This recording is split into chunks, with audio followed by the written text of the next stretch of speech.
In today's episode, we're looking at 3 of the dumbest ways people got themselves killed by wild animals.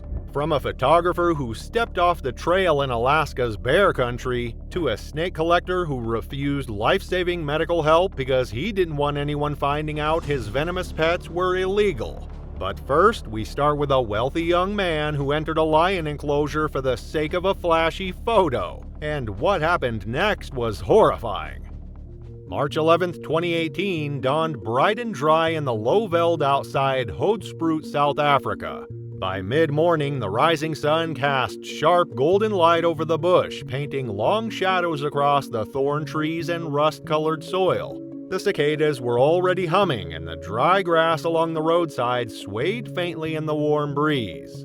Hoedspruit was known for its proximity to the famed Kruger National Park, but a different kind of attraction sat just a few kilometers from the main road, a sprawling private estate hidden behind steel fencing and dense vegetation. It was part villa, part party compound, and part illegal zoo, where exotic predators were kept not for conservation but for entertainment. Guests arrived expecting luxury, exclusivity, and the kind of photos you can't get anywhere else. What none of them realized was that one of those photos would come at a cost. The estate belonged to a wealthy investor who kept to himself, except when hosting weekends like this one. Behind the main house stood a network of enclosures: giraffes, cheetahs, white lions, Bengal tigers. There were no public tours, no licenses on record, and no professionals managing the animals. Just a few handlers who had been around long enough to know how to keep things quiet, and enough money floating around to make problems disappear. That weekend, the house was full of visitors, social media personalities, minor celebrities, and well-connected children of wealthy businessmen. Among them was 26-year-old Brandon Meyer, a Johannesburg native whose life revolved around image. Brandon wasn't an influencer in the traditional sense, but his curated Instagram feed showed off a life of luxury. Shirtless yacht trips, luxury cars, rooftop lounges, gym selfies, and overpriced sneakers photographed against polished marble floors. He had never worked on a conventional job and had never needed to. His father ran a regional airline and had made sure Brandon had everything he wanted, from designer clothes to a fully paid apartment in Sandton. For Brandon, life wasn't about stability, it was about attention, about getting the shot. And that morning, surrounded by cameras, drinks, and carefully staged jungle aesthetics, Brandon had one goal in mind: to take the kind of photo that would grab attention. Something dangerous, something impressive, something stupid. The lion enclosure was the crown jewel of the estate, a sun-bleached pen set behind reinforced metal fencing housing 2 adult lions. The male, Nyoka, was enormous, nearly 430 pounds with a thick mane and a frame built like a machine. He had been raised in captivity, bottle-fed as a cub, and paraded in front of guests for years. But lions, even those born in cages, do not become domesticated. They are apex predators, hardwired for dominance and precision, capable of bringing down prey far larger than a human. A lion's bite force can exceed 650 pounds per square inch. Their reflexes are lightning fast, and their instincts are not dulled by fences or familiarity. In the wild, lions can stalk and kill silently without hesitation. In captivity, the danger is compounded because people forget. They confuse tolerance with trust, and they get close, too close. Guests at the estate were told that Nyoka was safe to approach as long as they remained calm and didn't touch him. But no one mentioned the warning signs, the sudden lunges, the growls, the hours of restless pacing. Over the past year, Nyoka had shown increasing agitation, but the guests weren't told that. There were no visible safety protocols, no tranquilizer on standby, just an unspoken rule: smile for the camera and hope nothing goes wrong. By late morning, Brandon decided it was time. He wanted a photo kneeling beside the lion, one arm stretched behind him as though resting casually on Nyoka's back. Not for a project, not for a memory, for the likes. He handed his phone to another guest and stepped into the enclosure without hesitation. His white sneakers crunched over the packed dirt as he walked, sunglasses glinting in the sun, his sleeveless hoodie already darkening with sweat. The lion was resting beneath a tree, half shaded from the sun, his eyes low and unreadable. His tail twitched once, then again, slow, deliberate movements. A handler followed behind Brandon but kept his distance. No warnings were given, no one told Brandon to stop. He was already too close. Brandon crouched beside the lion with practiced ease, turning his head just enough to catch the angle of the camera. He grinned, not a wide smile, but the kind of confident smirk he'd used in countless photos before. With slow, deliberate movements, he stretched his arm behind him, adjusting his posture to make it appear as though his hand was resting lightly on Nyoka's back. In reality, he wasn't touching the lion at all. It was all for effect, a carefully staged moment meant to look effortless, like he belonged there, like he was in control. But Nyoka was already watching. The lion rose without a sound. No warning growl, no shifting stance, just a sudden fluid movement, like a switch had been flipped. One moment he was crouched in the shade, the next he was up, muscles coiled, gaze locked on Brandon. In a single stride, Nyoka closed the distance. His jaws opened wide and with terrifying speed, they snapped shut around Brandon's left shoulder. The sound was sickening.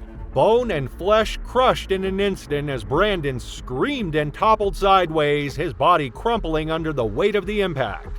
But Nyoka didn't stop. He pushed forward, dragging Brandon down completely, teeth sinking deeper into muscle. Blood began to soak the ground beneath them, pooling into the dust as Brandon kicked wildly, trying to free himself. Around them, panic erupted. Guests backed away in horror, some screamed, others bolted for the enclosure gate. One man stood frozen, still holding Brandon's phone, the camera app open but forgotten. Brandon flailed, trying to crawl, but the lion was already adjusting his grip. Nyoka's jaw shifted to the side of Brandon's neck and clamped down again, this time pulling him backward with frightening ease. Brandon's screams grew wet and strained as blood filled his mouth, his hands scraping helplessly at the ground. Nyoka repositioned once more, rearing slightly before slamming his weight down and locking his jaws onto the back of Brandon's skull. The force of the bite fractured his cervical spine and tore through the soft tissue of his scalp. Then came the shaking. Violent, decisive. The movement left deep gashes across Brandon's head and neck, the lion's mane whipping with each brutal twist. It took nearly a minute before anyone reacted with purpose. One staff member ran to retrieve a fire extinguisher from a nearby equipment shed. Another grabbed a long steel rod and began jabbing desperately at the lion's side. When the extinguisher was finally discharged, a cloud of white foam engulfed the lion's head, momentarily disorienting him. Nyoka hesitated, snarled, and then finally released his grip and backed away slowly. Blood streaked across his muzzle. Brandon's body was limp when they dragged him out. His sleeveless hoodie was shredded. Deep lacerations carved across his ribs and shoulders. One eye was swollen shut from blunt trauma. His breathing was erratic, short, shallow gasps that signaled how little time he had left. There was blood everywhere, smeared across the dirt and smeared across the hands of the people who had watched it all happen. No one said anything. There was nothing left to say. Paramedics were called and he was still alive when loaded into the ambulance. He regained consciousness for a few seconds, then slipped under again. His blood pressure collapsed en route to the hospital. Emergency responders attempted to stabilize him, but he went into cardiac arrest less than 10 minutes into the drive. He was pronounced dead shortly after. The official cause of death was listed as major blood loss resulting from extensive trauma to the neck and upper torso, including a partially severed spine. In the days that followed, the estate was shut down by provincial authorities, though no formal charges were filed.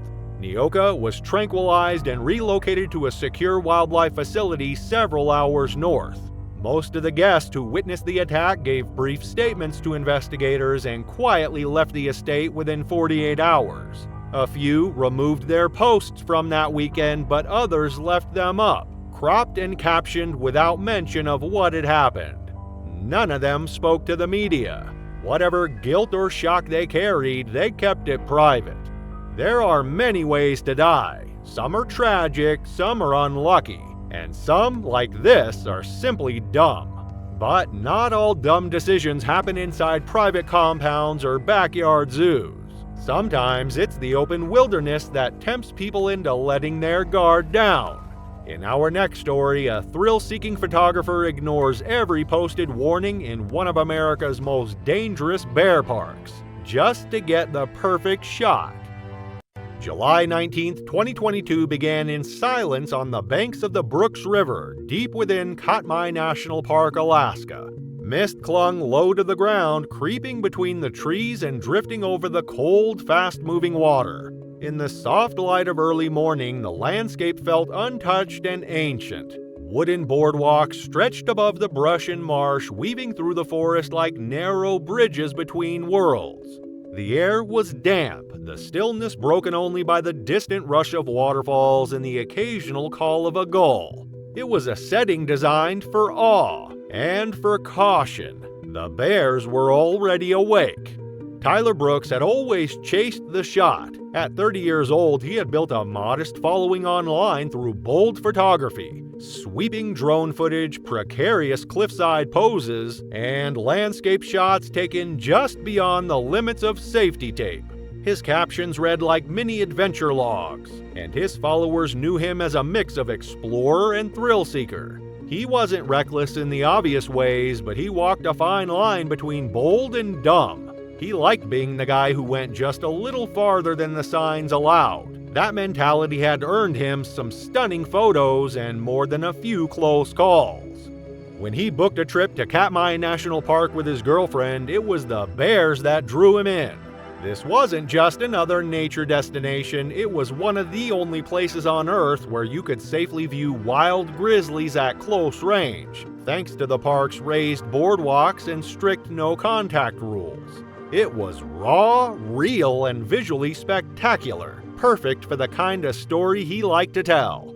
His girlfriend Maya Reyes had different goals. At 27, she was quieter, more measured, with a background in conservation biology and a deep respect for wildlife. She had dreamed of visiting Katmai since college, and she'd come prepared, reading every rule, packing bear spray, following guidelines to the letter. For her, the trip was about connection and observation, not content. She admired Tyler's passion, but she didn't always share his instincts. In wild places, she believed curiosity had limits for a reason. The difference between them didn't seem like a problem at first, but in Katmai, it only took one moment for it to matter. They had arrived at Brooks Camp the previous afternoon, taken the safety briefing, and walked the boardwalk trail to the viewing platform over the river. The bears were everywhere, lumbering between trees, standing belly deep in the water, swiping salmon from the current. At night, they stayed in a small lodge just beyond the main trail network. Rangers had warned them that bears could appear anywhere at any time, and that stepping off the designated paths was strictly forbidden. Maya took that seriously. Tyler, less so. The next morning, just after sunrise, they set out early to photograph the mist rising off the river. The boardwalk was empty at that hour, the world still cloaked in fog. It was the kind of atmosphere Tyler loved. Moody, cinematic, unpredictable. As they reached a bend in the trail near a small clearing, he noticed a cluster of trees where the light was breaking through just enough to cast a soft golden hue on the water. The angle was nearly perfect, but part of the scene was obscured by brush. From where they stood, the composition wasn't quite right. Tyler stepped toward the railing and peered through his lens. Maya stood nearby, already uneasy. There were posted warning signs every few yards. Do not leave the boardwalk. Bear activity is frequent and unpredictable. Violators may be fined or removed from the park. She reminded him quietly, but Tyler brushed her off. He said he'd just take one step into the grass to get a better shot and come right back. Before she could say more, he slipped under the railing and into the underbrush, camera in hand.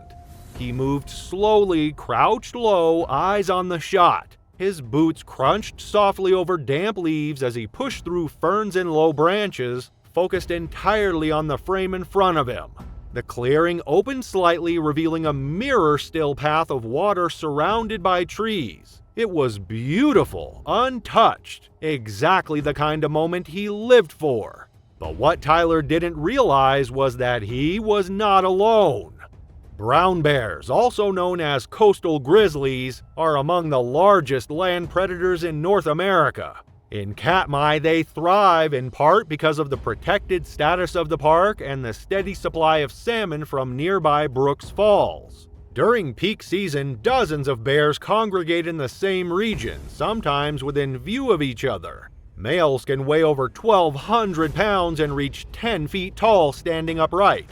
They're built for power and endurance, capable of sprinting at 35 miles per hour and delivering a bite force strong enough to crush bones. Their senses of smell and hearing are extraordinary, and they are particularly dangerous when startled or defending territory.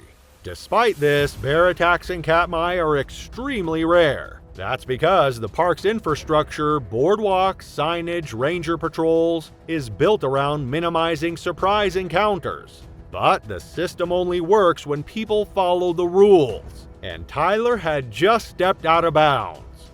As he adjusted his camera and lowered into a crouch, a sound cut through the quiet, sharp and immediate, a branch snapping, low and close. Tyler froze. Maya, watching from the boardwalk, held her breath, her body suddenly rigid. The fog muffled everything except the thudding in her chest. From behind a dense wall of alderbrush to his left, a massive brown bear stepped into view. It had likely been resting just beyond sight, its presence masked by the thick vegetation and morning haze. Its fur was dark with dampness, its eyes fixed and alert, nostrils flaring as it processed Tyler's scent. For a long second, neither moved. Then the bear's ears flattened, its body tensed, and then it charged. The speed was unreal. Maya barely had time to scream his name. Tyler turned and tried to run, scrambling backward, but the brush slowed him. The bear barreled forward like a freight train, silent except for the sound of breaking branches. In seconds, it was on him. It struck him from behind with its full weight, knocking him flat into the dirt. The impact alone fractured his ribs. Before he could cry out, the bear's jaws clamped down on his upper back and shoulder, crunching through bone with horrifying ease. He screamed then, sharp, ragged, but it was brief. The bear shook him violently, lifting him off the ground like a rag doll before slamming him back down. Tyler tried to crawl, dragging himself forward by his elbows, but the bear raked its claws across his spine and thighs, shredding fabric and flesh in the same motion. One claw tore through his side, exposing muscle. Blood sprayed across the ferns. His legs kicked once, then spasmed. Maya's screams echoed across the boardwalk. She waved her arms, desperate to do something, anything, but knew that stepping into the brush would only lead to two bodies on the ground. She shouted again. The bear didn't flinch. It repositioned, gripping Tyler's torso with its front legs while biting into the side of his neck. The sound was wet, final. The bear then grabbed his head in its jaws and gave a single powerful shake. The motion snapped the upper vertebrae and crushed part of the skull. And then, as quickly as it had come, the bear released him. It stood over the body for a moment, huffing, its breath visible in the cold morning air. Then it turned and disappeared back into the trees, vanishing into the same brush it had come from, silent once again. Tyler's body lay crumpled in the undergrowth, motionless. His camera lay several feet away, cracked and stained, its lens shattered. Rangers arrived roughly 10 minutes later, alerted by another hiker who had heard Maya's screams from farther down the trail. Maya was in shock, unable to speak, her hands still trembling as they led her away. Emergency responders reached Tyler, but there was no chance of revival. He had suffered catastrophic injuries, multiple skull fractures, a crushed cervical spine, deep puncture wounds to the chest and back, and massive internal bleeding. The attack had lasted less than 60 seconds, but by the time help arrived, he was already gone. Authorities temporarily closed access to that section of the park and posted updated warnings, though no changes were made to the existing infrastructure. The bear was not located and no attempt was made to track it. In the eyes of the park, the bear had behaved naturally in a protected space. Tyler had not. Maya returned home alone. She declined interviews, requested Tyler's social accounts be memorialized, and released no public statement. The final photos on his memory card were recovered by park staff. The last image, blurred by movement, showed the edge of the clearing, lit by a shaft of early sun. There were no lawsuits, no public outcry, just a quiet acknowledgement that sometimes the dumbest choices are the ones that seem small in the moment. One step, one photo, one decision to ignore a rule meant to keep you alive. And in the wilderness, that's all it takes. Some people break the rules for thrills, others out of pure denial. Our next story isn't about chasing the perfect photo or ignoring a warning sign in the wild. It's about a man who thought he knew better, even as venom was shutting down his body. June 2, 2015 was already hot by mid-morning in the rural outskirts of Ocala, Florida. The cicadas had started early, buzzing through the palmettos, and the air inside the single-story home on Lake Eaton Road was thick with humidity and the faint, sour scent of reptile musk. Windows were shut tight, blankets had been tacked over them to block sunlight. Inside, the rooms were dim and cramped, lined wall to wall with stacked terrariums, mismatched heat lamps, and makeshift shelving covered in feeding charts, molted skins, and empty syringes. The man who lived there was 61-year-old Carl Dempsey, and he hadn't let an inspector through that door in over a decade.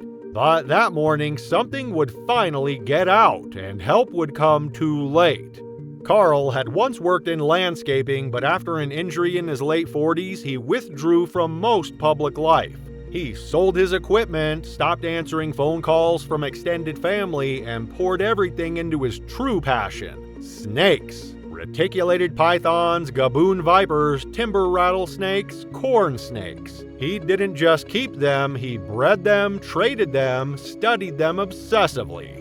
Most were acquired through back channels, online forums, private dealers, message boards, where exotic reptile owners swapped advice, photos, and the occasional illegal specimen. Florida's laws had changed in 2010, tightening restrictions on venomous snakes and requiring permits for certain species. Carl had ignored them. He stopped renewing licenses, refused to register new additions, and ranted online about government overreach. In the tight-knit world of underground herpetology, he was known as a purist, someone who believed in personal responsibility over regulation. He didn't see it as dangerous, he saw it as freedom. On that Tuesday, one of Carl's few in-person friends, 44-year-old Dave Holbrook, arrived for a visit. The two had met years earlier on a reptile enthusiast message board and bonded over a shared love of rare species. Dave didn't keep venomous snakes himself, but he admired Carl's collection, and Carl loved showing it off. That morning, after coffee and a half-hearted discussion about caging upgrades, Carl led Dave into the back room where the real show began. He opened the lid of a glass enclosure and reached inside. Coiled beneath a fake log was a West African bush viper, small, iridescent, and deceptively calm. Its emerald green scales shimmered under the red heat lamp, and for a moment the snake didn't move. Carl extended his hand confidently, intending to guide it out with a hook, but opted instead for his usual bare hand method. As his fingers hovered over the coils, the viper lashed out. It struck faster than either man could register. The motion was so fast, so fluid that it was almost over before it began. Just a flash of movement and the sharp pop of fangs breaking skin. The snake latched onto the knuckle of Carl's left index finger and held it for nearly 2 seconds. Jaws clamped tight before retreating back into the shadows of the enclosure. Carl recoiled instantly, swearing, blood running down the side of his hand. The bite marks were clean but deep, 2 dark punctures already beginning to swell. He squeezed the wound, cursing again, and tried to laugh it off, waving away Dave's concern. But Dave had seen the strike. He knew enough about venomous snakes to recognize what they were dealing with, and it wasn't a dry bite. Within minutes, Carl's hand began to change. The skin around the bite turned red, then purple, then nearly black. His fingers stiffened, curling involuntarily, and the veins in his wrist bulged beneath the surface. Dave hovered anxiously, urging him to call for help, but Carl refused, shaking his head and stumbling to the kitchen to grab his makeshift first aid supplies. His attempt to treat the bite was crude. He rinsed the wound under cold water, applied antibiotic ointment, and wrapped it in gauze that quickly soaked through with blood. He had no antivenom, few private keepers did, and even fewer had the legal ability to store or administer it. Instead, he downed 2 Benadryl tablets and poured himself half a glass of whiskey, muttering that it would all blow over. But it didn't. By the 40-minute mark, the swelling had spread past his elbow. His breathing grew shallow and sweat beaded on his forehead as his body temperature began to drop. He vomited twice, collapsing onto the floor and groaning in pain. His vision blurred, and when he tried to sit up, he collapsed again, this time harder. His hand, now 3 times its normal size, had turned nearly blue. Dave begged him to let him call 911, but Carl grew angry, panicked in a way Dave hadn't seen before. He muttered about the state taking his snakes, about raids and citations, about everything he'd built being destroyed. He said it wasn't worth it. He said he just needed to rest. And then he passed out. Right there on the linoleum floor, his arm grotesquely swollen and leaking blood through the gauze. His lips had turned pale, his breathing was ragged, shallow, and spaced unevenly. At 3:40 p.m., after watching Carl seize violently and lose consciousness again, Dave finally picked up the phone and made the call, ignoring his friend's warnings and deciding that saving his life mattered more than protecting his illegal hobby. Paramedics arrived 9 minutes later, forced to enter through the back door when no one answered. They found Carl on the living room floor, unresponsive, his arm mottled and swollen nearly to the shoulder. He was barely breathing. They attempted resuscitation on site and administered epinephrine in fluids. But by the time the ambulance reached the hospital, Carl had gone into full cardiac arrest. He was pronounced dead at 4:32 p.m. Inside the home, first responders found over 70 snakes, several venomous, most improperly housed, and none legally documented. Animal control officers were called in to begin the process of identifying and removing the reptiles. Some were euthanized on the spot, others were transferred to wildlife sanctuaries and research centers. The entire house was deemed a biohazard. Carl's collection, his obsession, was dismantled within 48 hours. There was no funeral, no obituary. Dave provided a statement to authorities and quietly deleted his forum accounts a few weeks later. Online, in the darker corners of the reptile community, a few posts appeared mourning Carl's death. Others called him a martyr, someone who had died for the freedom to keep what he loved. But outside that world, the story was simple. A man ignored the law. He kept dangerous animals in secret, and when one of them bit him, he refused the help that could have saved his life. Not because there wasn't time, not because help didn't come, but because he didn't want anyone to know. Thanks for watching this video. If you loved this video, you'll definitely also love the one on your end screen right now. Hope to see you there.